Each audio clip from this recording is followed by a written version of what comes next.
Those Wild Boys are back tonight, and we're talking more Mission Impossible. Tonight, we're going to be diving into part 4 called Ghost Protocol. And I'm your agent, Logan Myers. This is my good mate over there. And I'm the IMF agent, Henry Hill. And we're back to talk about the fourth entry in the Mission Impossible series. We've been having a great time reviewing all the movies in this franchise leading up until this week's Dead Reckoning Part 1. We're super excited. And tonight we are talking about Part 4, Ghost Protocol. Oh, Ethan.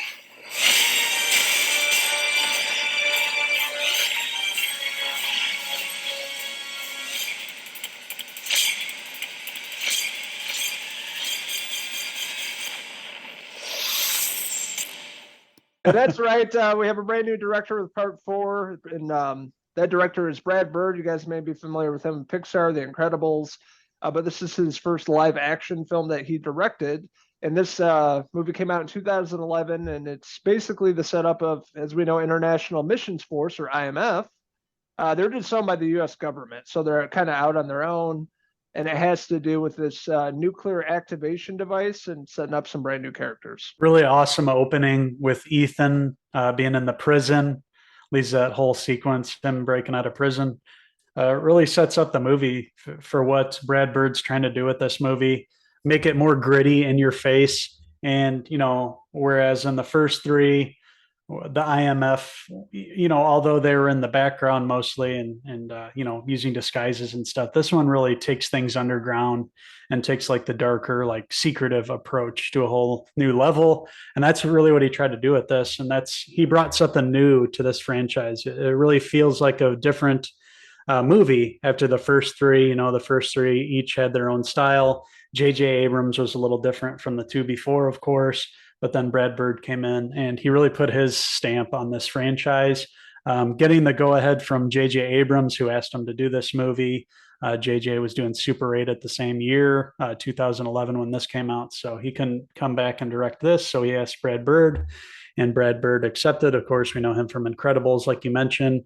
And he'd go on after this to direct Tomorrowland, another live-action feature. So with that being said, awesome opening sequence. Ethan back in the swing of things here, and the IMF team get pegged for blowing up the Kremlin basically in Russia, and they have to go underground. And this is the first time that we see Alec Baldwin come in, and he's one of the new actors that we see in this movie. Another new face that we see in this movie is Paula Patton. She plays one of the agents, as well as, the return of Benji, Simon Pegg, and of course, Ving Rhames, who's been in all of the Mission Impossible movies. Him and Tom Cruise are the only ones that have been in every movie, and they all return.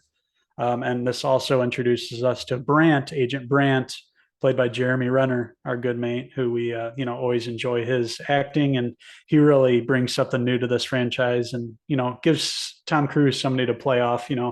They really feel like equals and they work well together on this film. Yeah, this is definitely a more polished movie compared to the others. Part 3, I really enjoyed with J.J. Abrams, but I thought Brad Bird brought a new idea and vision to this film, and it really, started off on the right foot and just kept getting better and better throughout the film. And I can see why so many people love this movie. I was definitely on board with it and had a great time with it. They upped the action, they upped the story, they upped the characters, and they really see what these characters are going through when they're banned from the U.S. government and trying to put the pieces together and figure out what they can do to stop this, crazy terrorist trying to start an Armageddon, essentially. So it's really, the stakes are really high in this movie. I had a great time with it. I love Jeremy Renner, the supporting cast as always, and I can see why these movies keep getting better and better. It's one of those rare franchises, like the good ones are towards the middle, towards the end, instead of the first few. So Mission Impossible 4, Ghost Protocol was definitely a hit for me. Had a great time with this. This is a movie I definitely pick up on 4K and watch again. So that being said, I'm going to give Mission Impossible 4, Ghost Protocol, 4 out of 5 Tom Cruise hair pieces. Hello, are you climbing the skyscraper there in Dubai, the world's tallest building? No. That was actually, right. No, What? Sears Tower in Chicago. Actually. Oh, okay, my bad. Yeah, you're washing the windows there, maybe.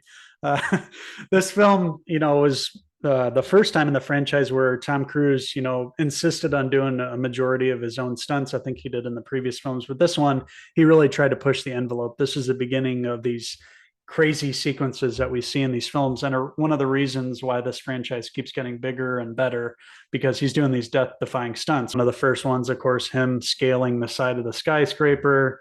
You get several in this movie that are just mind blowing. This is the first one that really, set the stage. And from there, from this movie, Christopher McQuarrie really, brought the stunts on out in full force, really tried to up what's going on. And this is the movie that started it all with the big huge Tom Cruise stunts, and they just keep getting crazier every movie, and we really see it building from here.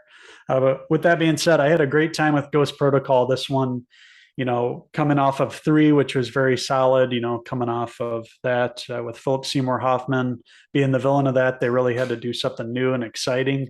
And they really reinvigorated the franchise after a few years. When this came out in 2011, it really made an impact on everybody on the box office.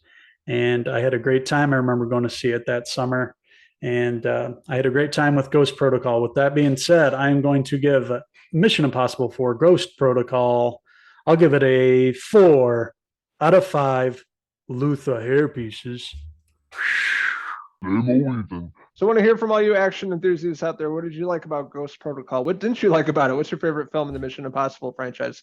Let us know in the comments below, and don't forget to subscribe. Also, check out these Wild Tom Cruise enthusiasts on Facebook, Twitter, and Instagram, and our website, Cinephellas.com, for the latest, greatest TV movie news and reviews. That's right. And make sure to tune back into our YouTube channel. We're going to be reviewing the last 2 films before the 7th Dead Reckoning comes out. We're going to be back. We're reviewing all of the films leading up to this, this summer's big blockbuster that's coming this week.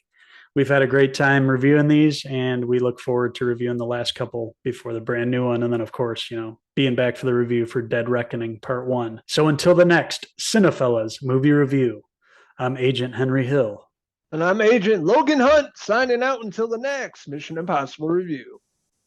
Cheers!